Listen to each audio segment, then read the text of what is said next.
Video में आपको आज बताने वाला हूँ जोधपुर के आइटनरी, जोधपुर के प्लान के बारे में। अगर आप जोधपुर जाने की सोच रहे हैं तो जोधपुर जाने की प्लानिंग क्या होनी चाहिए। तो hey guys, this is Ayush and welcome my YouTube channel. So आज मैं आपको बताऊंगा कि आप जोधपुर जा रहे हैं तो आपका जोधपुर का प्लान क्या होना चाहिए, कितना खर्च आएगा, कहाँ स्टे करेंगे और कैसे जाएंगे। तो इस वीडियो को मैंने डिवाइड किया 4 पार्ट में। फर्स्ट इज़ कि आप जोधपुर कैसे पहुँचेंगे। तो आप जोधपुर पहुँच सकते हैं, मैं आपको दिल्ली से बता देता हूँ क्योंकि दिल्ली मिड पॉइंट है। तो दिल्ली से आप जोधपुर जा सकते हैं वाया ट्रेन, बस और फ्लाइट से भी जा सकते हैं। तो मैं आपको रिकमेंड करूँगा कि आप ट्रेन या फ्लाइट ही लें, क्योंकि बस से बहुत लंबा सफ़र है तो आपको थोड़ी प्रॉब्लम हो सकती है। तो मैं ट्रेन से गया था, तो मैं आपको ट्रेन के बारे में इन्फॉर्मेशन बता देता हूँ कि अगर आप स्लीपर से ट्रैवल कर रहे हैं तो स्लीपर का आपका फेयर एक साइड से 400 रुपये लगेगा, और अगर आप थर्ड AC वगैरह से जाना चाहते हैं तो थर्ड AC में आपको 1000 एक साइड से देना पड़ेगा।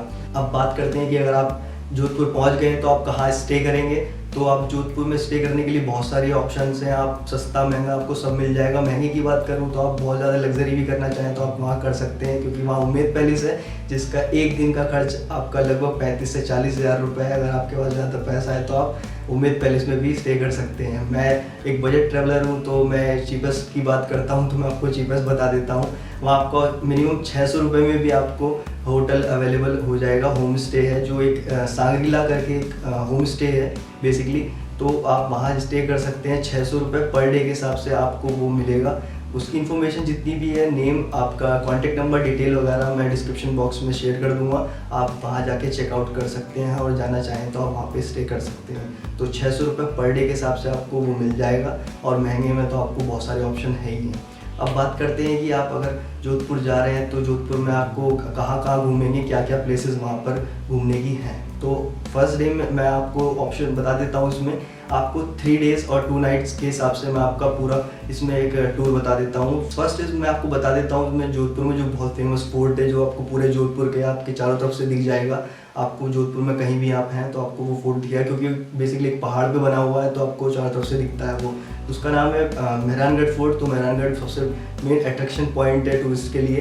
तो आप फर्स्ट डे में मेहरानगढ़ जा सकते हैं। उसके बाद जसवंत ठाड़ा है, आप वहाँ जा सकते हैं, और आपको जो क्लॉक टावर वगैरह वो आप एक्सप्लोर कर सकते हैं फर्स्ट डे में। सेकंड डे में आप तुर्जी का झालरा, क्लॉक टावर, और क्लॉक टावर के जस्ट बराबर में ही सरदार मार्केट है, आप वहाँ घूम सकते हैं। वहाँ पर बहुत सारी शॉप्स हैं, आप वहाँ पे आप शॉपिंग करना चाहें आप शॉपिंग कर सकते हैं, कि जो भी जोधपुरी चीज़ है आप वहाँ पर बहुत सारी शॉप्स हैं, आप वहाँ पर आप परचेज कर सकते हैं, खरीदारी कर सकते हैं अपनी। तो आप मार्केट वगैरह एक्सप्लोर कर सकते हैं सेकंड डे में। थर्ड डे में आप चाहें तो आप मसूरिया हिल्स जा सकते हैं, जो एक हिल्स पे बना हुआ है। वहाँ से आपको जोधपुर का पूरा व्यू मिलेगा अच्छा देखने के लिए। सनसेट, अगर आप वहाँ पर हैं तो सनसेट भी बहुत अच्छा होता है वहाँ पर, आप वो देख सकते हैं। और आप जा सकते हैं। इसके बाद आप जा सकते हैं मंडोर गार्डन घूमने। मंडोर गार्डन बहुत फेमस है जोधपुर में, तो आप मंडोर गार्डन घूम सकते हैं। और ये आपका 3 दिन का आपका प्लान हो सकता है। जो भी मेन चीज़ें हैं लगभग वो यही हैं, और आप 2 दिन और या 3 दिन में आप पूरा जोधपुर लगभग कवर कर सकते हैं, जितनी भी मेन चीज़ें हैं। ज़्यादा कुछ है नहीं। जो बाकी अगर आप जैसलमेर वगैरह चाहें तो वो आप ऐड कर सकते हैं वो डेज इसमें, क्योंकि जो जोधपुर में जितनी भी चीज़ें हैं वो आपको 2 से 3 दिन में आप कवर कर लेंगे। अब बात करते हैं कि भाई खर्च कितना आएगा, क्योंकि जब भी कोई कहीं घूमने जाता है तो उसका मेन यही रीज़न, मतलब मेन चीज़ यही होती है कि भाई उसका खर्च कितना आएगा, क्योंकि जेब पे कितना इम्पैक्ट पड़ेगा ये भी पता होना ज़रूरी है। तो मैं आपको 3 डेज़ और 2 नाइट के हिसाब से आपका पूरा खर्च बता देता हूँ। तो मैं बात करूँ, अगर आप स्लीपर क्लास से जा रहे हैं तो आपका 400 रुपये एक साइड से लगेगा, तो दोनों साइड से आने जाने का आपका 800 रुपये हो जाएगा। स्टे की बात करूँ तो अगर आप घूमने जा रहे हैं तो आप या तो सोलो होंगे तो आपको पूरा होटल का खर्च वगैरह खुद ही आपको देना पड़ेगा। अगर आप वैसे ज़्यादातर लोग 1 या 2 दोस्तों के साथ तो जाते ही हैं, तो आप अगर 2 दोस्त जा रहे हैं घूमने, दो लोग जा रहे हैं घूमने, तो आपका एक दिन का अगर 600 रुपये आपका होटल का है तो आपका 2 डेज़ का अगर 1200 है तो हाफ हो जाएगा 600 रुपये एक बंदे का। अब बात करें खाने पीने की, तो आपको खाने पीने में बहुत ज़्यादा खर्च करने की ज़रूरत नहीं है, क्योंकि वहाँ आपको सस्ती चीज़ें मिल जाएंगी। महंगी चीज़ मतलब इतना कोई महंगा नहीं है वहाँ खाना जोधपुर के अंदर। तो आपका अगर मैं खर्च जोड़ूँ खाने का तो आपका 500 रुपये पर डे के हिसाब से जोड़ लेता हूँ, तो आपका 3 दिन का 1500 रुपये आपका खाने का हो जाएगा।